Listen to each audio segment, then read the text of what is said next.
Our last basic operation that we need a derivative rule for is quotients. So let's come up with a derivative rule for quotients. As usual, since we don't have a rule yet, we have to use the limit definition.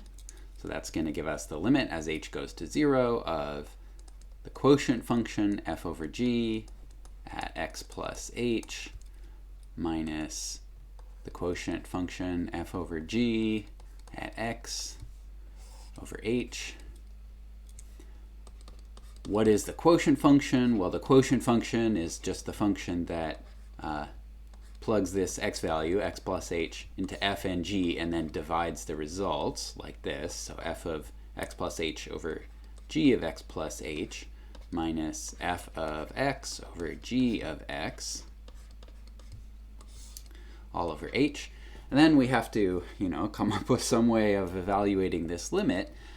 Just because of the quotients in the numerator, it probably occurs to you that we should use our algebra trick where we multiply by the least common multiple of these smaller denominators just to get them to cancel.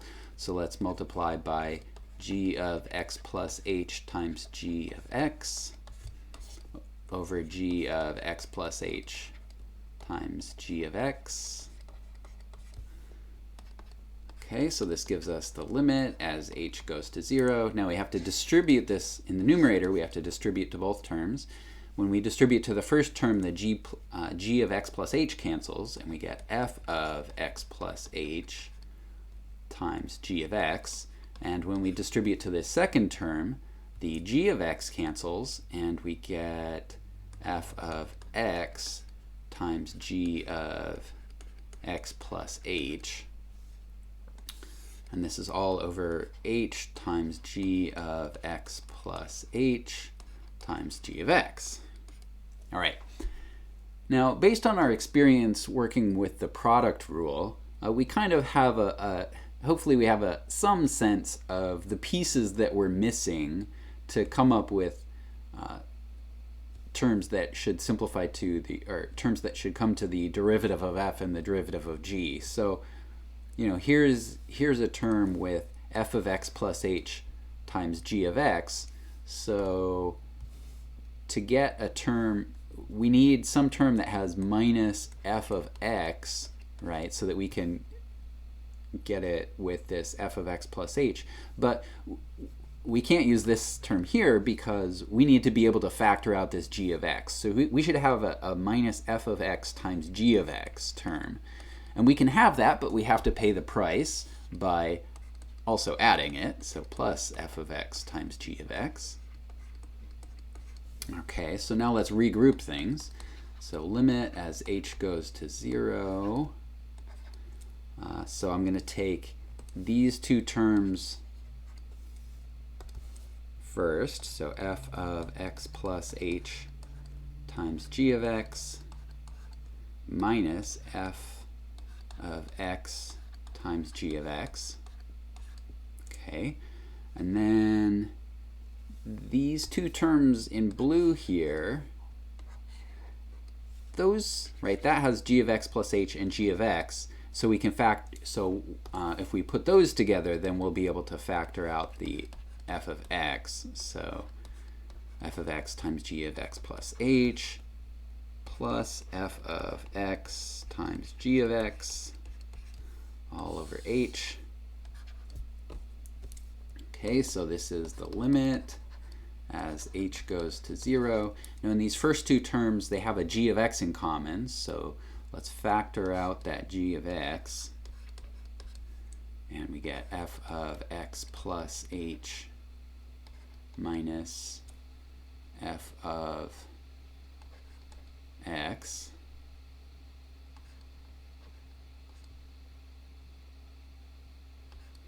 over h. And I see I've dropped these factors of g in the denominator. So g of x plus h times g of x. There we go. And let's see, over here I need a g of x plus h times g of x.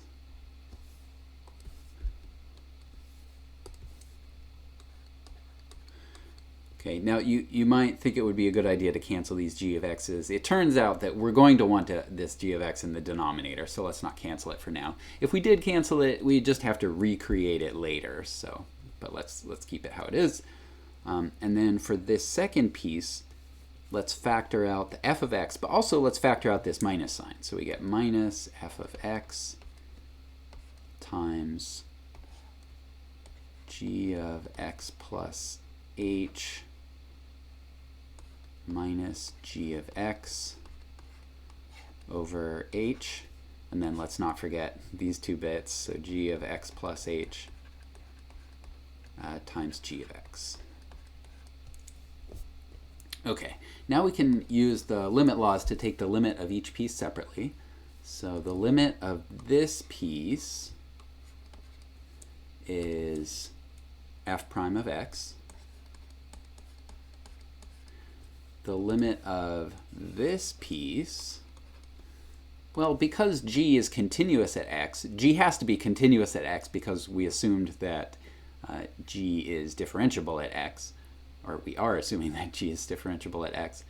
So we could just plug in the h equals 0, right? And we get g of x over g of x squared. And again, I'm not going to simplify this quite yet. Minus, now take the limit of these terms. Here we get f of x over g of x squared again. And then for this last piece, when we take the limit as h goes to 0, that's going to give us the derivative of g. So this is g prime of x. And now we can put these all over a common denominator, right? They have a common denominator now, so the common denominator is g of x squared. And in the numerator, we get f prime of x times g of x minus f of x times g prime of x. So there's our quotient rule.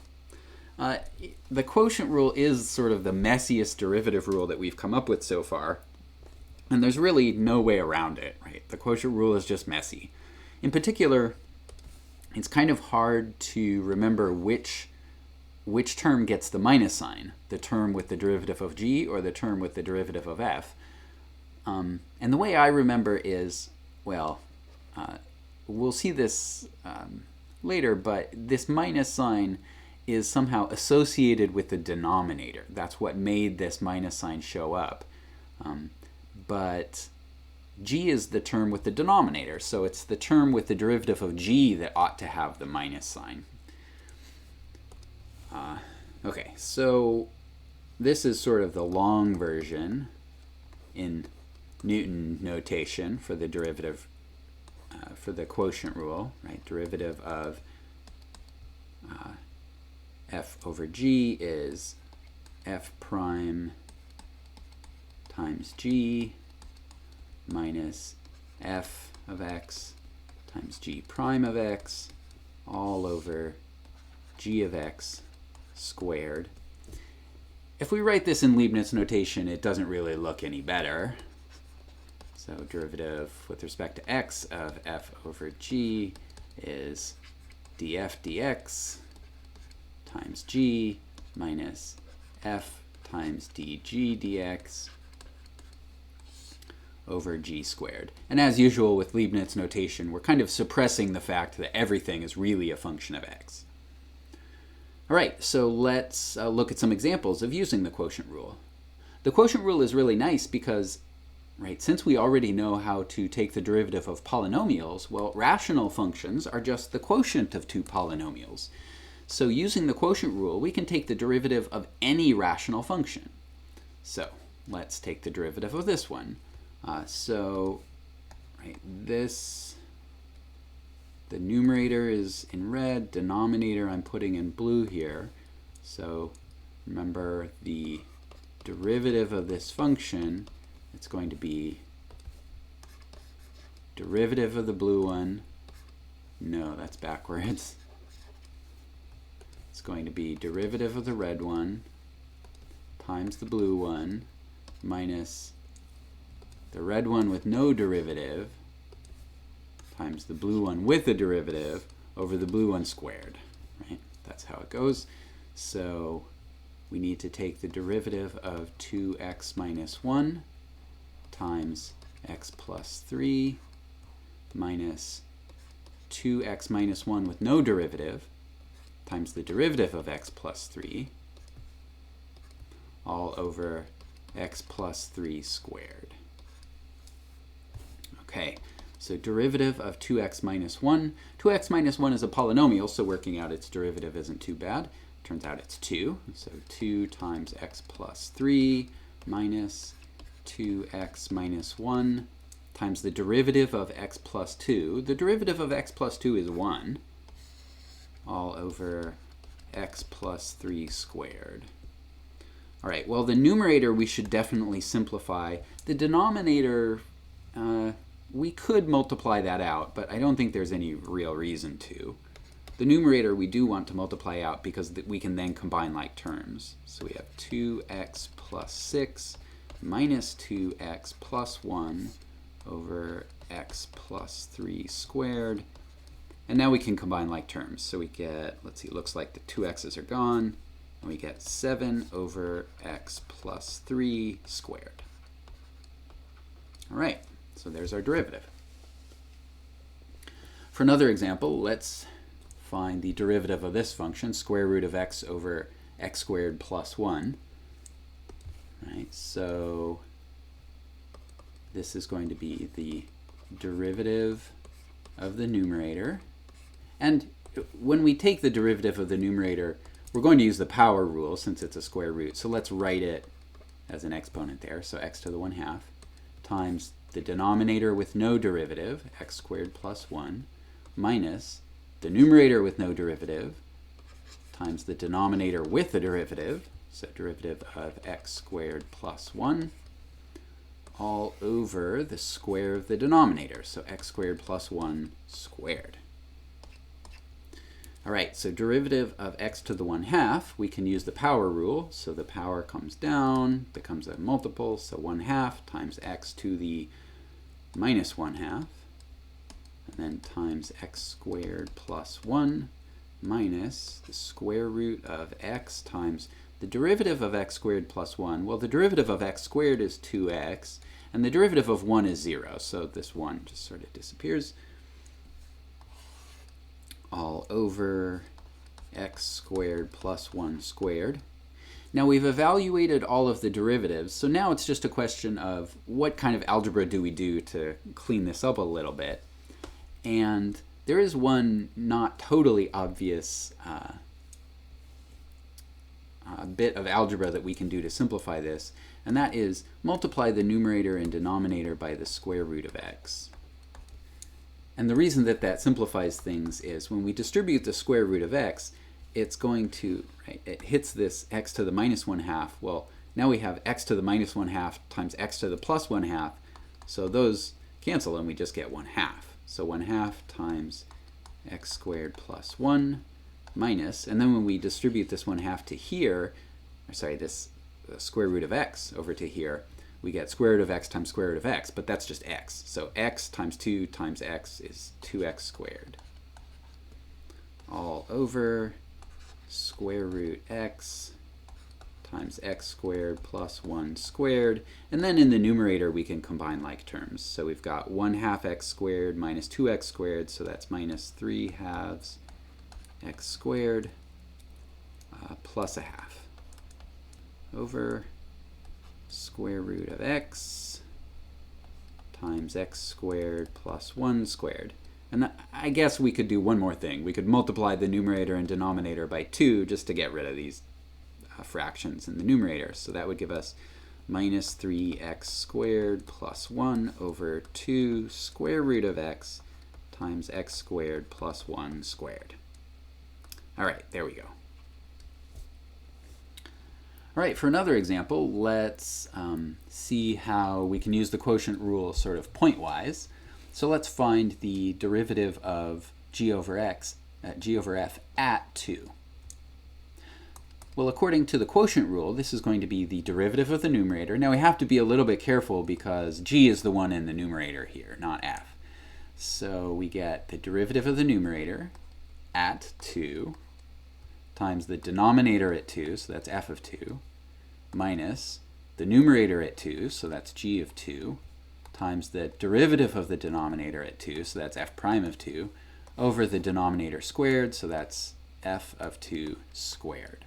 And now we can just plug in values from the tables. So g prime at 2, that's minus 11. F of 2, it looks like that's 4. G of 2, that's here, 3. And then f prime at 2, that's there, 10. All over f of 2 squared, so that's 4 squared. So minus 44 minus 30 over 16. So negative 74, I guess, over 16. So that's going to be, I guess we should reduce this, simplify this fraction. So this is going to be 37 over 8, I guess. All right. As a final example, let's come up with a general formula for the derivative of this thing. So the derivative of a, that's going to be the derivative with respect to x of this big mess, b of x minus x over x squared plus 3 times c of x. Now, since we have these two unknown functions, b of x and c of x, we expect that our final result will be in terms of b of x, c of x, and their derivatives, b prime of x and c prime of x. So, because the derivative sees the operation that happens last, it sees this quotient, so we can use the quotient rule. So we get the derivative with respect to x of the numerator, which is b of x minus x, times the denominator with no derivatives, so x squared plus 3c of x, minus the numerator with no derivative, b of x minus x, times the denominator with the derivative with respect to x of x squared plus 3c of x, all over denominator squared, so x squared plus 3c of x squared. Okay, now we have some derivatives to do. For this piece, the difference rule for derivatives says just differentiate each piece separately and subtract. So the derivative of b with respect to x, well, that's just db dx, or b prime of x if you prefer. And then the derivative of x, that's just 1, times x squared plus 3c of x minus b of x minus x times, and now we need to take the derivative of this piece. Well, again, it's a sum, so we can just use the sum rule, right? The derivative distributes over sums. The derivative of x squared is 2x. The derivative of 3 times c of x, well, this 3 is a constant multiple, so we can just move it outside of the derivative. And then the derivative of c, that's dc dx, or c prime of x, all over x squared plus 3c of x squared. Okay. Now, if we think it would do us any good, we could multiply this numerator out. I think officially speaking, we probably should. But at this point, all of the derivatives that we can actually calculate are done. So at this point, it's just a question of algebra. The calculus part is done.